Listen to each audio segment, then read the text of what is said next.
कुरुक्षेत्र का 18वां दिन।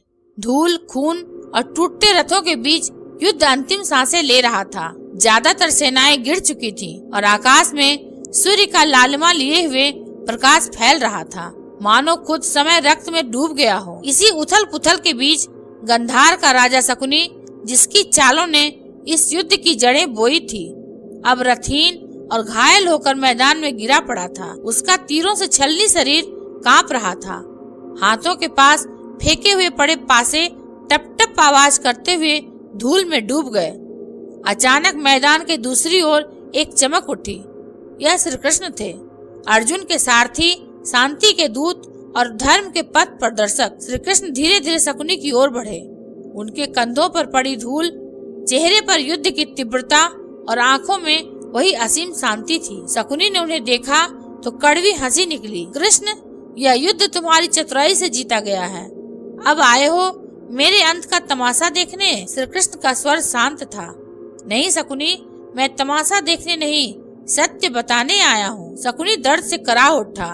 उसने टूटी सांसों में कहा, सत्य? मेरा सत्य कोई सुनना नहीं चाहता था। मेरे गंधार परिवार की मौत, हस्तिनापुर की कैद, उस दर्द का प्रतिशोध लेने के लिए ही मैंने यह सब शुरू किया। कृष्ण। श्री कृष्ण नजदीक आए और घुटनों के बल बैठ गए। तुम्हारा दर्द मैं समझता हूँ, पर दर्द कभी धर्म का आधार नहीं बन सकता। तुम्हारे प्रतिशोध ने पूरे आर्यावर्त का संतुलन तोड़ दिया शकुनी। शकुनी ने तड़पती आवाज में कहा, तो क्या दुर्योधन का अन्याय धर्म था? क्या द्रौपदी का अपमान धर्म था? क्या भीष्म का मौन धर्म था?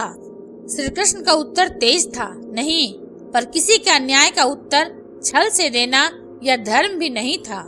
शकुनी की आंखों में आंसू भर आए।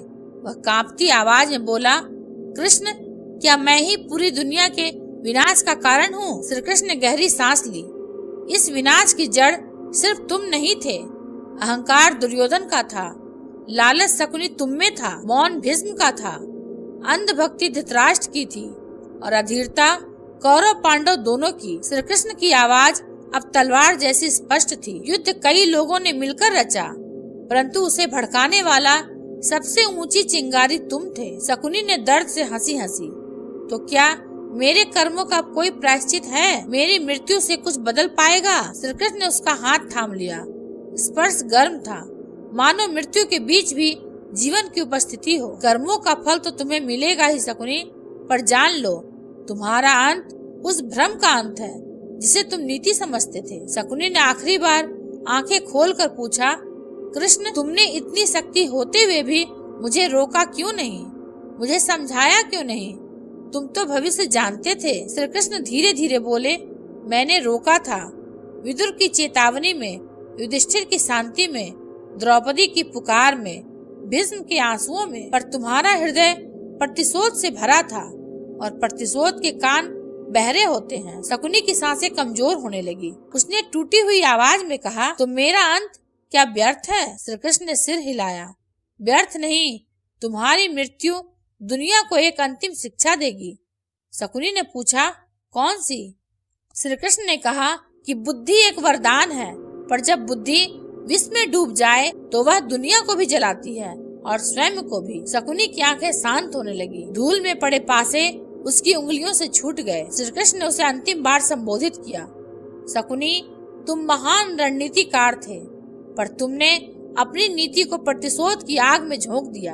याद रखना, जिस नीति में करुणा न हो वह नीति नहीं, विनाश का मार्ग होती है। शकुनी ने आखिरी सांस लेते हुए फुसफुसाया, कृष्ण, अगर समय लौटता तो शायद। श्री कृष्ण ने धीमे से कहा, समय लौटता नहीं शकुनी, पर युग तुम्हारी गलती से सीख लेते हैं। शकुनी के शरीर की झंझनाहट खत्म हो गई। पासे हवा में एक बार खनके फिर मौन हो गए। श्री कृष्ण उठे, धूल झाड़ी और कहते हुए आगे बढ़ गए, धर्म कभी किसी एक की जीत नहीं, यह सभी के विवेक की परीक्षा है। और कुरुक्षेत्र की हवा में थे केवल दो चीजें, युद्ध की राख और श्री कृष्ण की अंतिम शिक्षा। अगर आपको यह वीडियो अच्छा लगा हो तो इसे लाइक, शेयर और सब्सक्राइब अवश्य करेंगे। अंत तक देखने के लिए आपका धन्यवाद।